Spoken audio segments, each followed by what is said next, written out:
Hey, we're live. Okay, we hope to get more than 23 seconds this time. And we want some subscribers. Also, if you're a subscriber, let's see if someone's going to come on. Is someone going to come on? If someone comes on, we'd like you to text us some questions. Yeah, questions would be good. Or at least let us know you're there, who you are. It's still showing Riddle. That's me.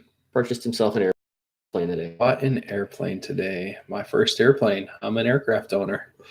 Oh no, what did I get myself into? Yeah, a lot of money. And you discovered that before you even bought the airplane.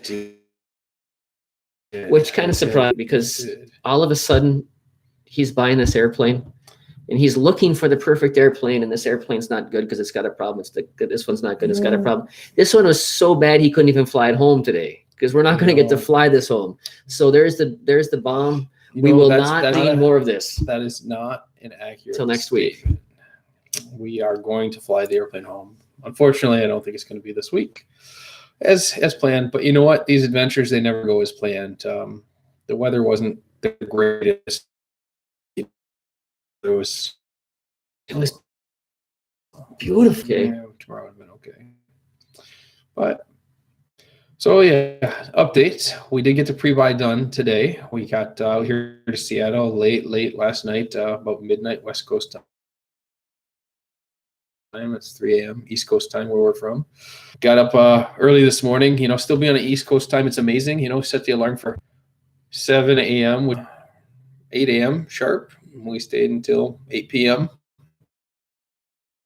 Working on the airplane. He didn't even stop for license. He didn't. No. And a banana. I was super excited because I've been thinking about coming out here to look at this airplane for quite a while now.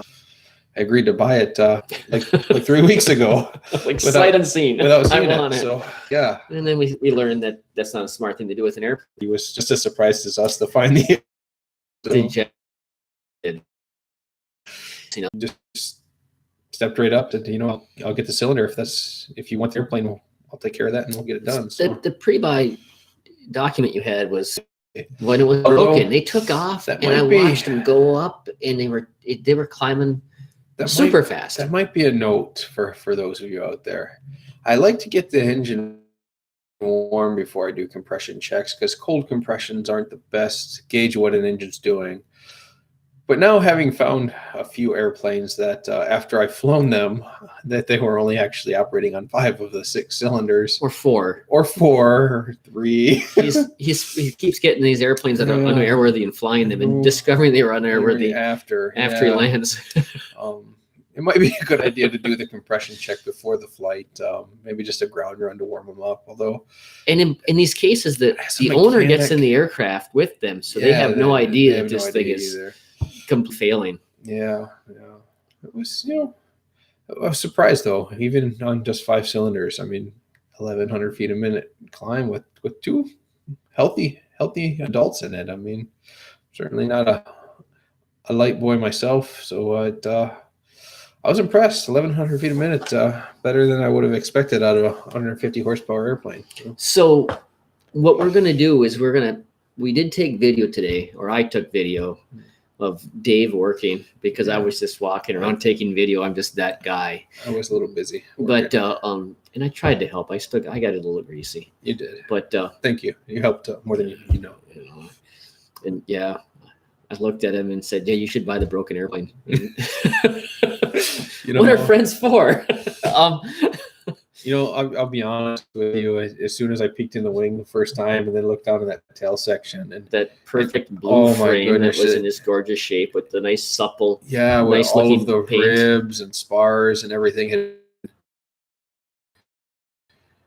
they're perfect, etched and then primed before it was recovered last. So last time it was over. Yeah. We got 6 minutes of stream. Oh, yeah. I don't know why, because we're back. We're back. The internet's working again. So anyway, what you need to do is you need to subscribe, ring the bell, because what's going to happen, we're going to send it to a company. They're going to overhaul it or repair it, probably repair it. Yeah. And then maybe. It's going to come back here. They're going to put it on, and we're going to fly back out to Seattle, and then we're going to take this aircraft across the Cascade Mountains, across the Rocky Mountains, which, by the way, look beautiful. Oh my gosh! He got to there, and then we across the Great Plains into the Great Lakes back into Michigan with this. And as today has been an adventure and didn't go as planned, so will that 2 or 3 days. The only for sure thing when you decide to fly in GA is that you have to be flexible with the travel plans, because there's a lot that can change where you're going. Mother Nature can play a role in itself, can throw you some curveballs. It's always fun. That's part of the ride, part of the adventure, just figuring it out, solving the problems, and enjoying the ride while you do it. Yeah, our flight plan when we leave will not be the path we follow. I would assume, since it's a 2-day trip, something will happen. That's right. Whether it's unplanned fuel stops, whether it's the winds aloft being differently than planned, making us go somewhere else, or closed airports. But we'll look at the NOTAMs, because we'll look at the NOTAMs. Yeah.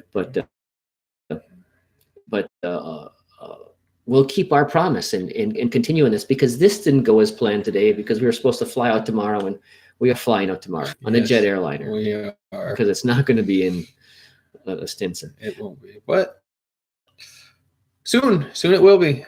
So on a side note, if you own a Stinson, don't run 100 low lead in it. Do not. If you have to use 100 low lead, because it's hard to find leaded aviation fuel in today's day and age. You put some great effort into searching that out. If you have to run lead, you need the fuel additive in there, the TCP, to scavenge the lead. It's not good for these things. Compression, the low heat, it just will not get rid of that lead. It clogs everything up, makes the valves stick.